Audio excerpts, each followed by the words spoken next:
Labor Talks was John DeRosier, recorded at Chippewa Valley Community Television in Eau Claire, Wisconsin. Hello and welcome to Labor Talks. My name is John DeRosier, and before I start interviewing Mike Huggins, I need to make an apology to our viewing audience. You see, when we interviewed Bill and Lynn Jaskowiak, I suggested that the Social Security Trust Fund was a mere $1.5 billion. Later we learned that the real amount in that Social Security Trust Fund is $2.7 trillion. Slight difference, so my apologies to Bill Jaskowiak and Lynn Jaskowiak, and of course my apologies to you, the audience. Now, Mike, you are a former city manager, is that correct? That's correct, former. Yes. Right. Welcome to Labor Talk. Thanks, John. Okay. Pleasure to be here. And it's a great way to start an interview by telling you that I was wrong on just about everything. No. That's right. I was used to saying that all the time. Okay. Let's see. How long were you the city manager? I started as city manager in July of 2006, and then retired as manager in December 2011. I mean, I'd been with the city a lot longer, but that was when I was actually manager. So you're officially retired from the city then? Yes. Okay. What did you enjoy most about being a city manager? You know, it's you sometimes don't think about it at the moment, but looking back, I enjoyed. The first thing that always comes to mind is working with the employee, working with community. I love doing that. I'd done it a lot in my job as planning director and assistant manager, but did it more. But working with employees in kind of a different context and working on problems. That and foremost, I think more than anything else, was the opportunities to work in a different way with our employees and with the community on solving problems. I love doing some of the special projects that we did. I mean, we started the whole the city's Facebook and social media. We did that. Some of the major city projects that tended to have a focus on engagement and collaboration. We started the Clear Vision enterprise, working on the ice rink expansion, which was no small thing.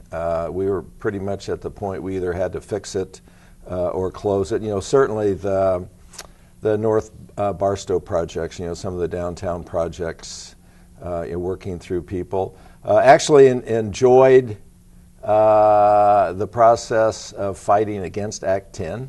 I mean, there's a lot of stuff going on, but that was a major shaping influence on me because of the need to look beyond, just the community and deal with broader issues. So in some ways that was enjoyable too. What did you enjoy, or what did you enjoy the least about it? Well, I'd start off, I said one of the things I enjoyed was fighting Act 10. One of the things I enjoyed least was fighting Act 10 because that took a lot of energy away from things I think that we could be doing. I certainly don't miss the long evening meetings. All of my life, last 40, in fact, still is lots of meetings, and there are a lot of good things that can be done in meetings. But I don't miss, the long public hearings, I think, and council meetings and the evening meetings. I don't miss. I was starting to see. We have nonpartisan government, which I think is a very good thing in local government, and was starting to see just basic partisan political arguments start to seep into the work we were doing with the city. But those are probably, I would say, the meetings more than anything else. I don't miss those. I miss the people. I enjoyed working with the government, but the long meetings and some of the pettiness that sometimes it seems like we couldn't stay out of. So. Now, as Eau Claire City Manager, did you participate in negotiations with the unions? Well, yes, in a general sense. I mean, the role of the manager and I don't know if we have normal times anymore, but the normal role is the manager is not directly involved in the face-to-face discussions with bargaining units, The manager's role is working with the bargaining team, and when I was there, it was principally represented by Dale Peters, who was the HR director and assistant manager. So working with the team, working with the council. So I wasn't normally involved in the face-to-face discussions. We had kind of a set process that we went through. But then there were exceptions. After I became manager in 2007, so it had been maybe 7 or 8 months, we were confronted with a proposed 55% increase in our health insurance costs from our current vendor, and that just, that wasn't going to work. And so this was like, I would say February or March, and so we had to rework that process. So I was involved in some of the direct discussions in terms of how do we go from our provider and working at a different plan. Certainly had some direct discussions when we were dealing with some of the Act 10 fallout. One of the things we did as that law was starting to come forward and the impact it was going to have on our groups, we had contracts coming due. So we worked pretty much in the space of a day to renegotiate our agreements with all of our groups to extend the contracts for 2 years. Mm-hmm. That was all. That was very compressed, and I was involved in those in face-to-face dealings. So now there are those in management positions, and we'll go after. We'll focus mostly on city management. Sure. Who do not support or appreciate unions at all. What's your take? Well, it's interesting. My home state's, I was born and raised in Kansas. Kansas is a right-to-work state. I actually worked for state government there. I worked as a planner in 2 different cities. So I came from a right-to-work, so-called right-to-work state. Basically, I think for a city manager, public manager, to be anti-union, I don't know if many I don't know, they may, but to be anti-union or not to appreciate the value of unions is, from a management perspective, is very short-sighted. I mean, it's just not an effective approach from management, the administration of the organization. It's a failure in leadership, I think, for public managers to not support the concept of collective bargaining and unions. Okay, this is sort of a repeat question, but I'd like to ask it anyway. Is it favorable to at least see things from the union's point of view, and if so, why?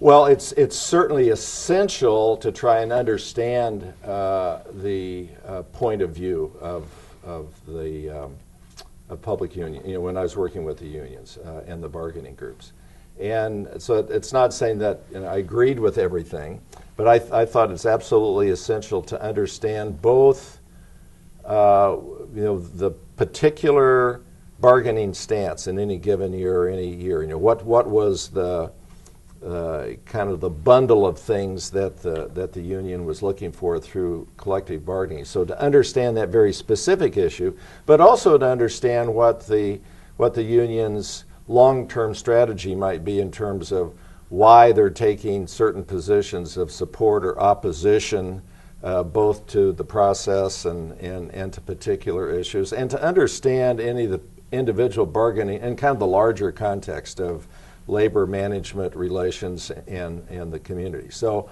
and I kind of draw on my old 7 habits. I used to facilitate the 7 habits of highly effective people, the old Covey stuff from the 80s and 90s. And one of the core habits there was habit 4, I think. Seek first to understand, then be understood. And the point is, you really need to understand and be able to state as well or better the position of others if you're really going to try to get some type of win-win agreement or work with others. So I always felt it's absolutely essential to understand what are they saying and why are they saying it, as a process of going in. So from your point of view, you need to understand the role, the purpose of the union, and the goal of the average union member, okay? Now, having said that, how did you perceive your role in working with the union besides just the understanding, which is pretty important? It's not just, I shouldn't have said just. Well, and so one was my understanding, and it's a dynamic process. I mean, it's not here's your your cookbook, your toolkit, and it's set. So this all occurs in very dynamic situation within the organization, the community. So you have the one role of the manager kind of defined by here's how we do bargaining, here's how we use our contracts, and what's the role of the manager in that process. I think in a broader sense, the things that I was really interested in trying to understand and do well, I think the manager has central leadership responsibility in the organization in terms of building trust. I mean, there are all sorts of miscommunications and things that can occur, and we're all imperfect in how we express ourselves and what we hear and all of that. So I think a manager has a central role in trying to build a climate of trust and is responsible for that. And that doesn't mean agreeing with everybody or not saying no or whatever your decision is, but to do that in a respectful way and in a way that you can build trust. So I always thought that was one of my responsibility as a manager in the larger sense in the organization. And then as the under ordinance, you're the chief executive responsible for the administration, management, et cetera, is looking at working within the context of the organization, the context of the contracts, the unions, what's going on in the community. How do you help lead the organization both as individual employees, as bargaining units, as unions, as the group of senior managers and supervisors, as individual employees? How do you get all of that moving in a direction where you're providing quality service, responsive service, to the people we serve? And that's a dynamic mix, and it's not all defined by contracts. Yet at the same time, when you're trying to do interdepartmental work teams or collaborations within those departments, you're doing it in the context of all the other conversations and interactions that have taken place. So, I got the bargaining role, the general role of really trying to, I think, build a climate of trust and collaboration within the organization. And then looking at opportunities about how can we work together in some way to do things, because it's not, it hasn't been in a long time, and it certainly is now not a situation where a manager just says, do this, and it's done. I mean, that's non-existent leadership, and it's poor management. And it certainly doesn't work in our time. So it's how do you find ways to get people working on what our core missions are in serving the public. Now, you talked about building trust with people on the other side. Do you feel that you accomplished that purpose? That is, you got them so that they could trust you, and conversely, did you trust them? Of course, this would be a blanket statement, and it's to some extent, I might be like one of those blind men trying to describe the elephant in terms of describing trust within the organization. In some ways, I may have had more trust in the unions than I was able to build their trust in me, because I was wrapped. I reflected the council, I reflected management, I reflected the community, and many times even what I was saying would also get reinterpreted as you go down to different levels of management. So there's always translation things going in there. And it was always an issue, because it's a challenge of trying to be understood. What is the position?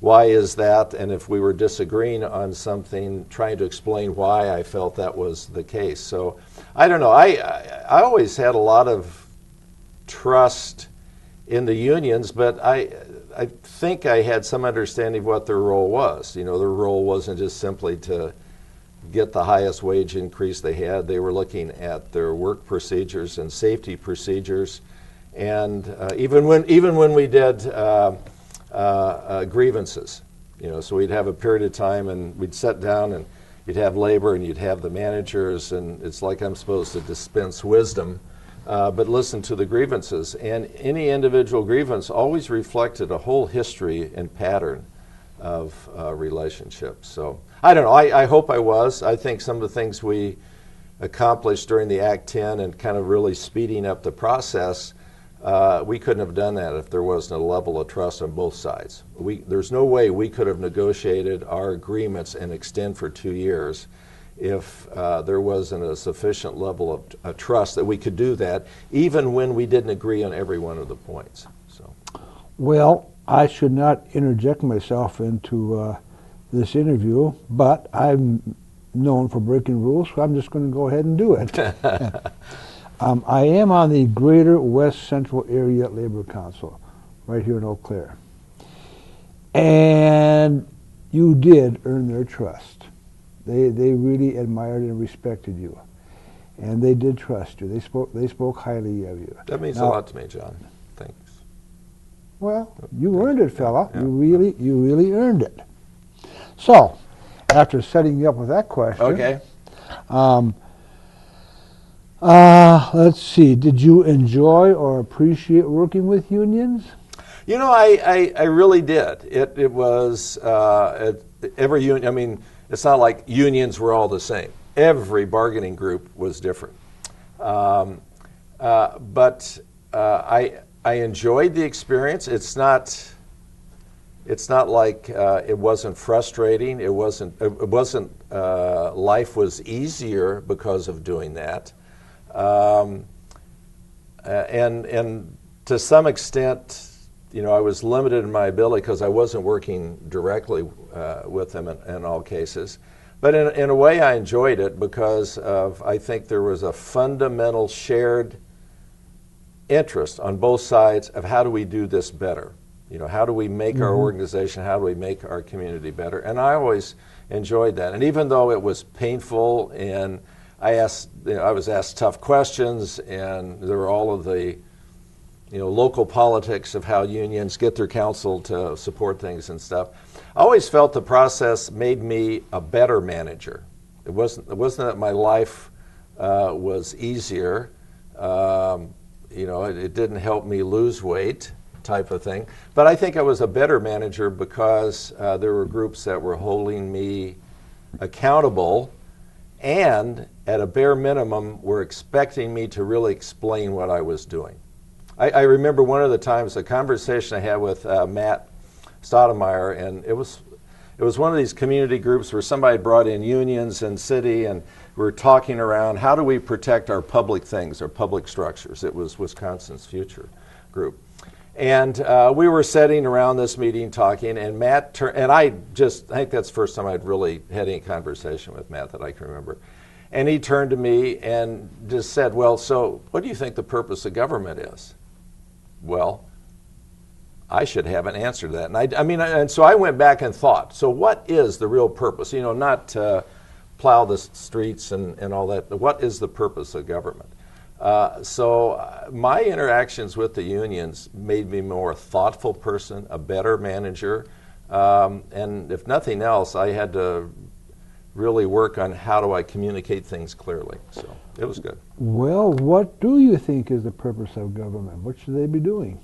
I think the purpose of I set myself up for that one, didn't I? Yes, sir. Forgot my answer. Yeah, the purpose of government, in addition to providing service that's transparent and fair, responsive, and accountable, I think local government has a real fundamental purpose of working with the members of the community to make them stronger, better citizens.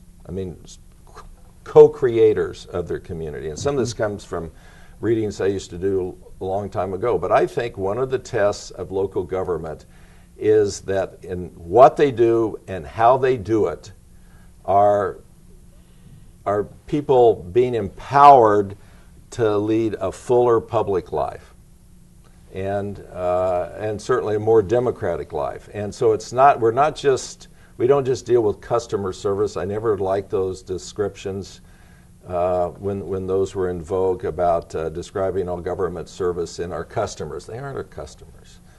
There are citizens, I mean in the broad sense of citizenship, and they should have a very active role in deciding things. It's not just, here's a problem, government, you fix it. And many times local governments fall into that. And I think it's especially a challenge now. How do we really involve people? So, I noticed you did not mention fire protection, police protection, and library services. Would that be part of the? Oh yeah. I mean, so the groups. Now, please go into detail Yep. about library services, because if you don't, my wife will take it out on me. All right. Yeah. So the groups that the city has, we had police, fire, 284, transit. Then we had bargaining groups. So those were all some of our larger groups that we dealt with. The library service is kind of a different animal because it's governed by a library board. The developed procedures is that the library, so they have different agreements with their employees, typically would follow whatever was negotiated in terms of terms and benefit for the city at large. So that was more a function of the library director and their board. The city, the different jurisdictions would set the levy, but we weren't involved directly with the library groups. That was handled separately through the director and the library board. No, I grew up in a period where unions, when they negotiated, were known to pound the table. Mm-hmm. Okay? That has changed an awful lot. Today, and when you were a city manager especially, did you find unions to be too demanding? That is over the top? I don't think so. I think, and the groups varied. Some groups relied on outside professional negotiators, and some groups, did it all themselves. I think they also understood the process of bargaining, and so some of that process, the way it's laid out, you don't come in with your bottom line, this is bare minimum I'm going to take.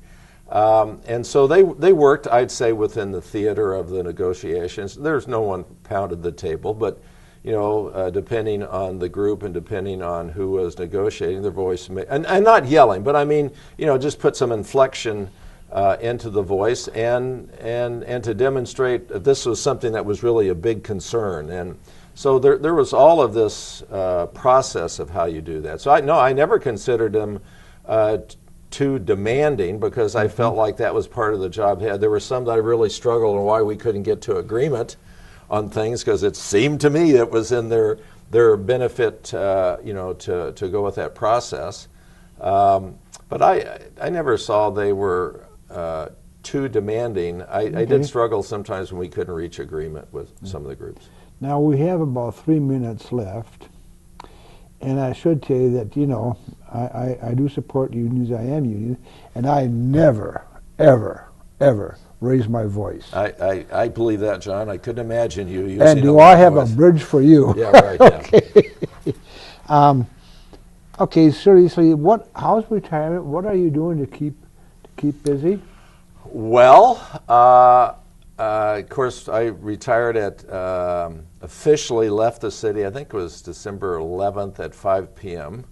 And so once I was officially through with that position and free, then I signed the petition, I think, at 5:23 that night. I teach a course at the university in the fall on community leadership, on how to move from talk to action. So I enjoy the teaching. I'm involved in some local boards, primarily looking at how to build community engagement, how to build the skills and capacities of everyday people, to play a more active life. I do some training and workshops with my professional organizations, city management. So I go to the conferences and do training and workshops, and am involved with some of those groups on engagement. That's a little consulting sometimes. So. Do you feel that some days you're not really retired, that you're staying just as busy as you were before? People have suggested that I haven't really understood what retirement means. And that's fine, because I changed jobs, I didn't retire. Okay. Now, is there anything you'd like to add? Are there any questions I did not ask that you'd like me to ask? Anything you'd like to add? No, I don't think so. I appreciate you doing this. One of the things, I know, running out of time. Anything we can do to support the importance of unions to our local community and our country. I mean, I think they are tied to the strength of our democracy. They're tied to the health of our economy. And one of the things I learned through my process, or maybe relearned, was how important that was, and how important it is for local government to be part of that process. So I really appreciate what you're doing here in talking about labor and the importance of collective bargaining. Quite frankly, without unions, we would not have a middle class. Oh, no. Okay, now, that's our program for today. My thanks to Mike Huggins. Thank you. Mike, for his participation, and of course, my sincere thanks. See, you've noticed I did not give Mike my sincere thanks because he knows me very well, and I know I can get away with it. Okay, seriously, my thanks to our viewing audience who make Labor Talks possible. Now, of course, as we've said in the past, and I'm going to repeat it, Labor Talks can be seen on channel 993 every Wednesday at 7:30 p.m., every Saturday at 12:30 p.m. We are also on YouTube, and that means we're shown nationally now, because I know of some people in California who've seen this program. And please, if you support community television and if you support Labor Talks, contact your respective legislators, let them know of your support, and thank you very much.